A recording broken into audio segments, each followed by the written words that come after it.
Cancer రాకుండా ఉండడానికి what are the top 5 things to do, and అదే రకంగా ఏవి చేయాలి ఏవి చేయకూడదు? ఫస్ట్ థింగ్, స్మోకింగ్, ఆల్కహాల్ ఇవి కంప్లీట్గా వదిలేయాలి. ఓకే. ఈ రెండిటికంటే ఇంకొక డేంజరస్ థింగ్ వచ్చిందండి, సెడెంటరీ లైఫ్ స్టైల్ అంటాం. ఓకే, అంటే జనాలు ఏమనుకుంటారు, మార్నింగ్ ఒక 1/2 అవర్ 1 అవర్ నేను ఎక్సర్సైజ్ చేసేస్తే కనుక నా బాడీ అంతా చాలా యాక్టివ్గా ఉంటుంది, ఇంకా నాకు ప్రాబ్లం లేదు అని. అలా కుదరదు. డే అంతా యాక్టివ్గా, డెస్క్ జాబ్సే అందరివి, ఈవెన్ నాది కూడా డెస్క్ జాబే ఆల్మోస్ట్. అలా ఒక పేషెంట్తో కూర్చున్నానంటే ఒక 1/2 అవర్ అట్లా వెళ్ళిపోతుంది. అయిన తర్వాత నెక్స్ట్ ఒక షార్ట్ బ్రేక్ తీసుకోవాలి, బాడీ కదులుతూ ఉండాలి, ఒక మూమెంట్లో ఉండాలి. ఆ సెడెంటరీ లైఫ్ స్టైల్ అనేది చాలా మటుకు అవాయిడ్ చేయాలి. కూర్చొనే పని చేయాల్సి వచ్చినప్పుడు ఒక 10 నిమిషాలు నిల్చొని కూడా పని చేస్తే కూడా మంచిది. ఓకే. ఆ తర్వాత food habits, evening after 6 or 7 o'clock, నేను ఈవినింగ్ 4 తర్వాత అసలు ఏమీ తినను. ఓకే, అది కొద్ది రోజుల్లో మనం బాడీని అట్లా అలవాటు చేసుకోవాలి. ఎప్పుడు పడితే అప్పుడు ఫుడ్ ఏది పడితే అది తినేసే కంటే నీ ఈటింగ్ విండోలో ఏదైనా తినొచ్చు. స్వీట్స్ తింటాను, అన్నీ తింటాను, కానీ 4 తర్వాత ఏమీ తిన్నాను. అలా అంటే అందరికీ 4 తర్వాత తినకపోతే కష్టం అనిపించవచ్చు. మెల్లిగా స్టార్ట్ చేయండి. 8 తర్వాత మానేసేయండి, 7 తర్వాత మానేసేయండి, 6 తర్వాత మానేసేయండి.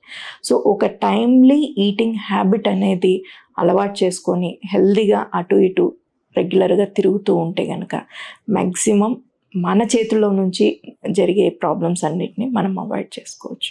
అండ్ వెజిటబుల్స్ కోసం అనేసి ఇప్పుడు సూపర్ మార్కెట్లో ఆర్గానిక్ ఫుడ్ అని అదని ఇదని చాలా హైప్ జరుగుతూ ఉంటుంది. అదేమీ అక్కర్లేదు. మన సింపుల్ లోకల్ వెండర్స్ ఎవరైతే రైతు బజార్లో ఇవి కానీ కూరగాయలు కానీ ఇంటికి తెచ్చుకొని ఒక 1/2 అవర్ సాల్ట్ వాటర్లో వేస్తే వాటి మీద ఉన్న పెస్టిసైడ్స్ కానీ ఏదన్నా హార్మ్ఫుల్స్ ఇవి కానీ అన్నీ కూడాను జస్ట్ 90% వెళ్ళిపోతాయి. ఇంకా మిగతాది కుక్ చేసుకుంటే ఆల్మోస్ట్ ఆల్ నార్మల్ లెవెల్కి వస్తుంది. ఓకే. సో ఇంకా అమ్మాయిలకి ఎస్పెషల్లీ చెప్పేది ఏంటి అని అంటే, మనకు కెరీర్ ఓరియంటెడ్. ఎందుకంటే ఇంత ముందు లాగా ఇంట్లో మా పేరెంట్స్ ఉన్నారు, మా మదర్, తనకి ఇంకా మా 3 పిల్లల్ని చూసుకోవడమే తన లైఫ్. ఓకే, డే అంతా మాకు కష్టపడి చేసేది అన్నీ. కానీ మా జనరేషన్కి వచ్చేసరికి మేము వర్కింగ్ ఉమెన్ అయ్యేసరికి పిల్లలు పాడవకూడదు. ఓకే, సో పిల్లల కోసం టైం స్పెండ్ చేయాలి. వాళ్ళకి తినే ఫుడ్ కానీ ఎస్పెషల్లీ వాళ్ళ స్క్రీన్ టైం ఎలా ఉంది ఏంటి అనేది చూసుకోవాలి. అండ్ ఎంతవరకు మనము వాళ్ళతో టైం స్పెండ్ చేస్తున్నాము అనేది చాలా ఇంపార్టెంట్. ఈవెన్ పెద్దగైన పిల్లలు కూడాను ఎంతో కొంత, మా బాబు ఇప్పుడు మెడిసిన్ అయిపోయి కూడాను 1 year అయిపోతుంది, అయినా కానీ ఎవ్రీడే మాట్లాడాల్సి వస్తుంది. ఎందుకు అని అంటే ఈ కాలంలో అన్ని ప్రాబ్లమ్స్ కంటే కూడాను సైకలాజికల్ ప్రాబ్లమ్స్ పిల్లలకి ఎక్కువైపోయాయి.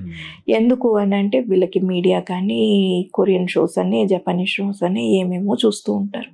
ఓకే, వాళ్ళకి తెలియదంటూ ఏం లేదు. మనకు 30 ఏళ్ళ తర్వాత తెలిసిన విషయాలు కూడా ఇప్పుడు 10 ఏళ్ళ పిల్లాడికి కూడా అన్నీ తెలిసిపోతున్నాయి. ఓకే, సో మనం అవన్నిటిని ఆపలేం. అట్లీస్ట్ వాళ్ళతో కొంచెం టైం స్పెండ్ చేసి ఒక లైఫ్ స్టైల్ని వాళ్ళకి అలవాటు చేస్తే, ఇప్పుడు మేము 30s 40sలో కూడా క్యాన్సర్స్ చూస్తున్నాం.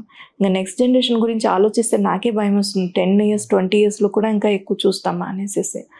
అలాంటివి అన్నీ కూడా మనం అవాయిడ్ చేయాలి అని అంటే especially women should come forward. Take care of your families, take care of your kids. మీరు తీసుకునే అదే మందులు, అదే నాణ్యమైన మందులు, కానీ సగం ధరకే. అవును, మెడ్ ప్లస్ బ్రాండ్స్ పై 50 to 80% తగ్గింపు.